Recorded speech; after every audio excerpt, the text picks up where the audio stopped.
Good morning.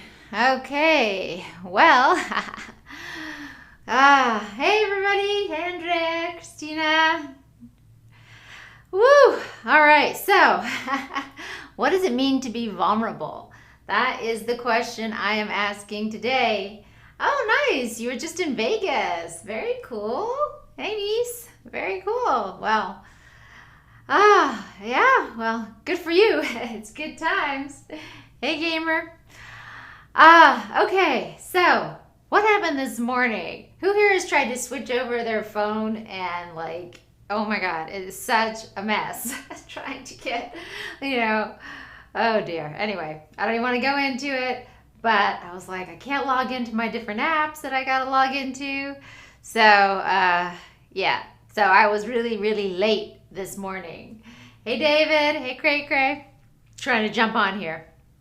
And basically, so I was like, ran in the bathroom, 5 minutes, threw on some makeup, came in, I was like, crap, what am I going to talk about? And that's part of the point of doing this, right? Is that you show up and you're not always going to be perfect. You know, that your hair is not going to be done and whatever it is, you haven't sat and thought about what you wanted to talk about.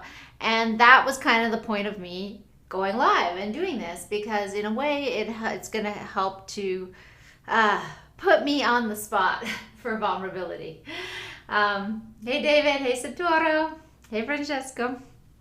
Uh, and that was something I realized that I really needed to cultivate in my life. And that is a scary thing, vulnerability. I don't know if any of you guys have been listening to Brene Brown. She's amazing. I love, love, love her work. I listened to the Super Soul Sunday. She has a few episodes of that with Oprah. So definitely go check those out. And I mean, if you haven't listened to her book, like The Power of Vulnerability and stuff, boy, I mean, she is spot on for me. That is for sure. So, hi, Luigi. And so, I guess why is vulnerability so difficult? When you think about the meaning of the word vulnerability, it is actually to open yourself up to being hurt, open yourself up to attack and to being hurt. And this kind of recently came up for me because I was doing one of those family constellations that I told you about. Hey, Sherry.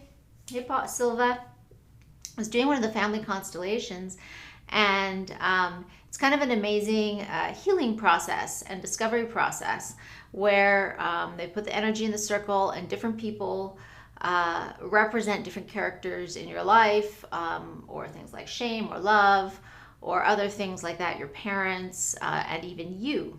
So one of the funny things that came up in this circle that I did for me, and it was the person who was playing me didn't know me at all. We'd never met prior to this. She didn't even know she was playing me. And that's kind of the power, the kind of the magic of watching this happen. But she was like, I can do it. I can take care of it. I don't need your help. I'm all good. Like completely not showing any vulnerability at all. There was like no vulnerability in my circle.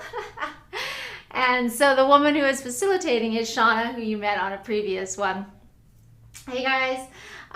She was like, that's really interesting. You have no vulnerability in this circle.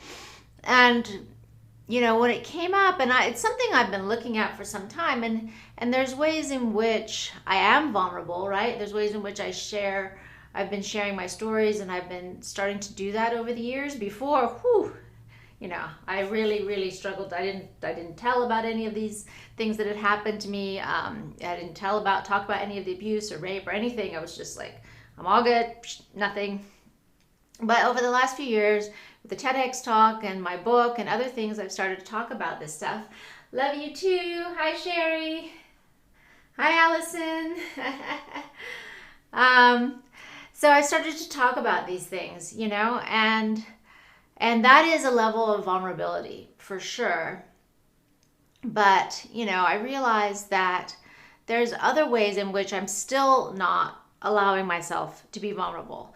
And like putting myself out there and talking to people on the internet and sharing this stuff, to me, that's another thing that's been really difficult for me to do. It's taken a long time for me to get up the courage to do that, because that is one way in which you're opening yourself up to attack, to trolls and to things like that. Hey, Liz.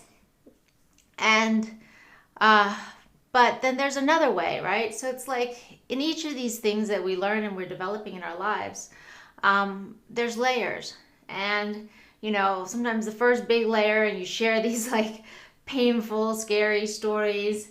And that's one layer. That's a big deal. It could take years to get to the point where you're ready to do that. And then to put yourself out there to be in the public eye, that's another layer, right, of vulnerability.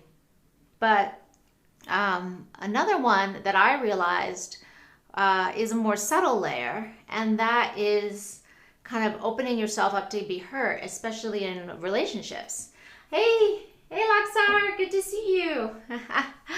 And so what is that? What's that level of vulnerability, right? Especially if you really have been hurt, especially if you have suffered like real trauma. There's a part of me inside that's just saying, well, that's just stupid.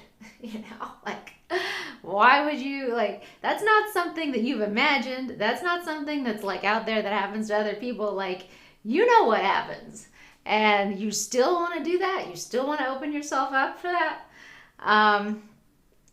And so kind of can be hard to fight against that particular voice, which is the voice of experience. And, but at the same point, I know that what I want is in relationship, right? In relationship, in true relationship and communion, whether that's with friends or with, a significant other, that takes a level of vulnerability. That takes a level of being open to getting hurt and to being disappointed, right?